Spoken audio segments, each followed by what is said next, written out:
Continuando, a insatisfação de Lutero, como mencionado, não tinha como objetivo promover um rompimento ou dividir a Igreja Católica.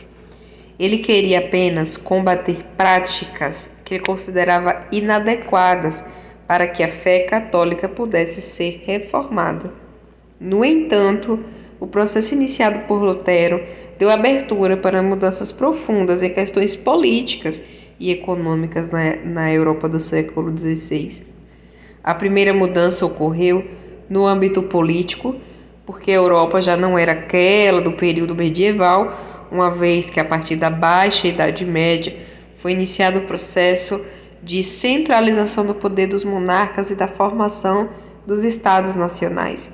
Acontece que ainda no século XVI, a Igreja era muito poderosa e sua influência sobre o poder secular, quer dizer, o poder dos reis, ainda era muito grande. Nesse contexto, as agendas e os interesses dos estados nacionais e dos reis começavam a se distanciar dos interesses da Igreja. Portanto, era necessário enfraquecer a Igreja para que o distanciamento entre o poder secular e o poder eclesiástico fosse possível. Os questionamentos de Lutero surgiram como possibilidade de promover isso e por essa razão ele contou com o apoio de muitos príncipes. Do ponto de vista econômico, os questionamentos de Lutero abriam a possibilidade de se conquistar maior autonomia econômica, uma vez que os líderes seculares não dependeriam mais dos favores da Igreja Católica e, portanto, não precisariam mais pagar impostos para Roma. Além disso, a reforma protestante fez com que os ressentimentos com a prosperidade de Roma e da Península Itálica, em contraposição com a pobreza do Sacro Império, se aflorassem. E vamos ver aqui as 95 teses de Lutero, que também foram coisas que caíram lá na prova da faculdade. E diz assim: o pontapé da reforma protestante foi a elaboração das 95 teses de Martinho Lutero. Esse documento foi escrito por Lutero como uma proposição de debate para a questão das indulgências, da qual ele discordava, que era o que? A compra do perdão, né? O fiel ia lá, pagava um dinheiro para que fosse perdoado pelos pecados. A partir disso, as ideias de Lutero se espalharam rapidamente, sobretudo pelo norte da Europa e pela Europa Central. Como sabemos, a motivação para que Lutero fizesse seu questionamento das indulgências foi o envio de João de Tetzel por ordem de Alberto de Mainz, arcebispo de Mainz e príncipe eleitor do Sacro Império Romano Germânico, que era um membro do colégio eleitoral do Sacro Império que elegeu o imperador. E aqui tem uma imagem que diz assim: em 31 de outubro de 1517, Martinho Lutero supostamente pregou 95 teses na porta da igreja de Wittenberg. Lutero então elaborou a disputa do Dr. Martinho Lutero sobre o poder e eficácia das indulgências, vulgarmente conhecida como 95 teses. Segundo a tradição protestante, Lutero teria fixado essas 95 teses na porta da igreja do castelo de Wittenberg como forma de demonstrar sua posição publicamente e de convocar um debate sobre a questão. Esse fato, que deu início à Reforma Protestante, ocorreu em 31 de outubro de 1517. Não existe comprovação histórica de que isso de fato aconteceu, e o que se sabe é que o texto escrito por Lutero teria sido enviado para Alberto de Mainz, depois que tentativas de debater as indulgências em Wittenberg fracassaram. A carta para Alberto de Mainz iniciou a discussão sobre a questão. Tanto as 95 teses como também outros documentos escritos por Lutero na época se popularizaram consideravelmente. Isso se deve à existência da imprensa, inventada havia poucas décadas, na região da Alemanha.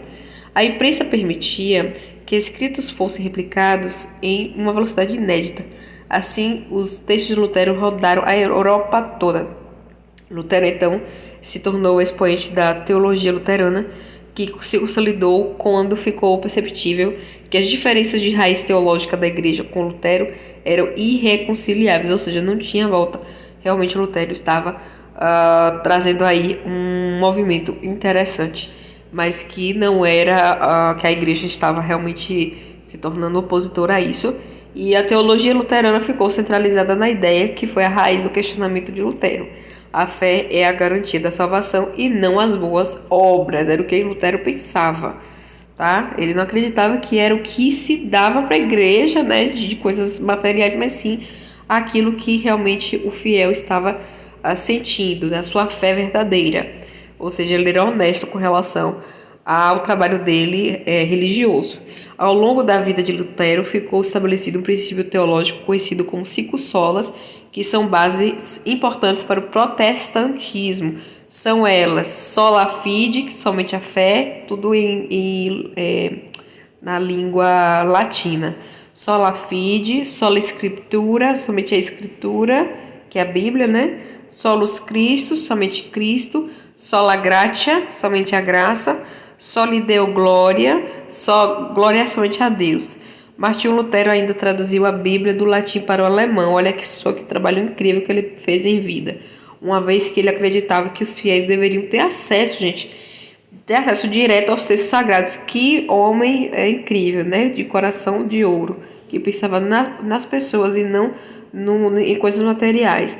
A ação de Lutero ainda influenciou outros movimentos protestantes na Europa, como o liderado por João Calvino, que originou o calvinismo, e o de Henrique VIII, que originou o anglicanismo. E claro, como foi a reação da Igreja Católica? Uma vez que as críticas de Lutero se tornaram públicas, a reação da Igreja não podia ser a pior, né? Foi a de tentar conter o monge alemão. As autoridades eclesiásticas não aprovaram as críticas, tanto que Alberto de Mans enviou as 95 teses para que o Papa Leão X pudesse tomar conhecimento delas. É porque vai acabar aqui o vídeo, gente. O Papa exigiu uma retratação de Lutero, mas como isso não aconteceu, o monge foi excomungado em 1521. Ficou nesse lugar aqui, ó, Castelo de Wartburg, local onde Lutero se escondeu após ser declarado um herege pela Dieta de Worms. Aqui ele traduziu a Bíblia para o alemão. Lutero ainda foi obrigado a apresentar-se diante da Dieta de Worms para debater suas ideias em 1521. Ele compareceu a essa assembleia por convocação do imperador Carlos V e, após apresentar o que ele defendia, foi considerado um herege. Olha que loucura, né? A Igreja Católica considerou ele um herege, gente. Por conta disso, ele ficou 1 ano escondido no castelo de Wartburg, local onde traduziu a Bíblia para o alemão. Agora, a gente não pode negar que, mesmo ele sendo considerado um herege, tendo sido excomungado pela igreja, ele foi fenomenal e fez realmente uma revolução lá dentro da igreja. Vamos ver aqui? Vamos falar da Contra-Reforma, que o crescimento do protestantismo na Europa fez com que o Papa Paulo III convocasse o Concílio de Trento. Falei certo, Trento, que se reuniu em 3 ciclos, entre 1545 e 1547. Depois teve o segundo, que foi entre 1551 a 1552, e outro que teve duração de 1 ano também, 1562 a 1563. Nesses concílios foram tomadas decisões que reforçavam princípios do catolicismo e combatiam o avanço do protestantismo, que foi o que Martinho Lutero começou, né, a falar, que a igreja estava com essa ideia errada de cobrar indulgência e tal.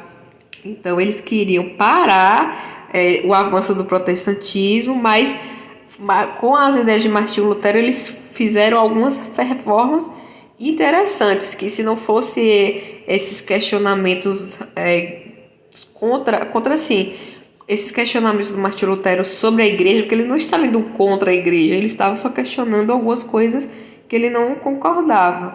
Mas aí a igreja, graças a ele, né, mesmo excomungando ele, mesmo com essa drástica atitude contra o Martinho Lutero, a igreja fez esse concílio. A realização do Concílio de Trento foi uma dessas ações da Igreja Católica, do que ficou conhecido como a Contra-Reforma, e o objetivo era exatamente barrar o avanço do protestantismo na Europa, né, já que estava iniciando aí um movimento que era diverso da igreja, né? A igreja não podia concordar com as ideias de Martinho Lutero, então surgiu o protestantismo. Eles chamaram de protestantismo porque estavam protestando contra a igreja. Entre as medidas tomadas no Concílio de Trento, podemos citar a proibição das indulgências. Olha só, a própria Igreja Católica proibiu as indulgências. Olha só como eles perceberam que realmente isso não era algo legal, né? Já que eles estavam, tipo assim, indo diferente do caminho que Jesus Cristo pregava, né? Que era o amor ao próximo e também o amor às pessoas pobres, não só pessoas que tinham dinheiro, que eram valorizadas por Jesus Cristo. Então, como é que a igreja só valorizava quem tinha dinheiro para pagar pelo perdão dos pecados, né? Então, proibiu as indulgências, proibiu a circulação de alguns livros também, mas aí é uma coisa ruim, porque proibiu a informação chegar na mão das pessoas, né, à vista das pessoas. Reforçou a ideia de infalibilidade do Papa. O que quer dizer isso? Eles queriam dizer que o Papa estava certo sempre, que ele nunca falhava no que dizia. Então, eles pegaram nesse concílio e tomaram essas medidas. Eles, além de proibirem que alguns livros chegassem nas mãos das pessoas, né, ou seja, a informação chegasse, eles também queriam que as pessoas acreditassem que o Papa estava sempre certo e que era uma autoridade que ninguém poderia dizer que tinha algo de errado nem questioná-lo. Então, as ações da igreja, como parte da Contra-Reforma, não se resumiram só ao Concílio de Trento e se manifestaram de outras formas também. A fundação da Companhia de Jesus por Inácio de Loyola também entra no rol de ações da igreja para reformar o seu poder. Eles queriam melhorar seu poder de uma forma ou de outra, né? Formularam algumas coisas, né? A parte boa foi a proibição das indulgências. Passou a ser uma coisa que a pessoa ia pela sua consciência e não para comprar o perdão mais. Os jesuítas eram responsáveis pela divulgação do catolicismo pelo mundo e foram uma das principais ordens religiosas na América. A Igreja Católica também reforçou a criação de seminários para aperfeiçoar a formação dos sacerdotes e procurou silenciar os protestantes por meio da Inquisição. Então, em locais como Espanha, França, Itália, a perseguição aos protestantes foi intensa. Eles pegavam e julgavam as pessoas que estavam sendo protestantes, né? Estavam questionando ideias da Igreja Católica que eles consideravam algo negativo para eles, né? E os protestantes, para a Igreja Católica, a igreja raiz, né, do catolicismo, esses protestantes eles eram quase que chamados de hereges, como foi chamado Martinho Lutero, porque eles estavam realmente questionando coisas que a igreja não queria ceder, como o seu poder diante da sociedade, né? O seu poder, a sua influência, né? Eles queriam ser influenciadores na sociedade e iam perder esse poderio se os protestantes continuassem ganhando, vamos dizer assim, esse reconhecimento pela sociedade, né? Os protestantes estavam começando a abrir os olhos da sociedade e a Igreja Católica não podia deixar que isso continuasse acontecendo, porque uma hora ou outra as pessoas iam dizer assim: não preciso de igreja para que Deus me perdoe, não preciso pagar nada, né? Não preciso fazer caridade para a igreja, né? No sentido material, para que eu seja uma boa pessoa, e a igreja ia perder totalmente seu poder uma hora ou outra. Então, para se defender desse tipo de coisa, houve essa necessidade de fazer inquisição. Então, em locais como Espanha, França e Itália, a perseguição aos protestantes foi intensa. Vocês devem imaginar, porque, né, vocês que estão escutando ou estão estudando ou já estudaram sobre esse assunto. Então, está lá publicado no mundoeducação.org, tem um texto aí fenomenal. A primeira parte foi cortada, por isso que eu estou postando a segunda parte, e eles estão disponibilizando aí um outro artigo sobre a reação da Igreja Católica com o nome específico de Contra-Reforma. Vocês podem ir lá no site e pesquisar, né? Pode colocar no Google, dá um Google que acha Contra-Reforma para continuar entendendo sobre o assunto, tá? E esse texto que a gente leu aqui com vocês, da história do Martinho Lutero, né? Da Reforma Protestante, foi publicado pelo, eu acho que é pesquisador, né? Daniel Neves Silva. Ele colocou lá no mundoeducação.org. Esse texto é fenomenal. Gratidão, Daniel Neves Silva, pelas informações, e está aqui no meu canal. Por quê? Porque eu estou fazendo essas, vamos dizer, pesquisas para poder responder questões lá da faculdade. E aí pode ser útil para vocês que estão aí do outro lado da telinha. Beijos e até o próximo vídeo.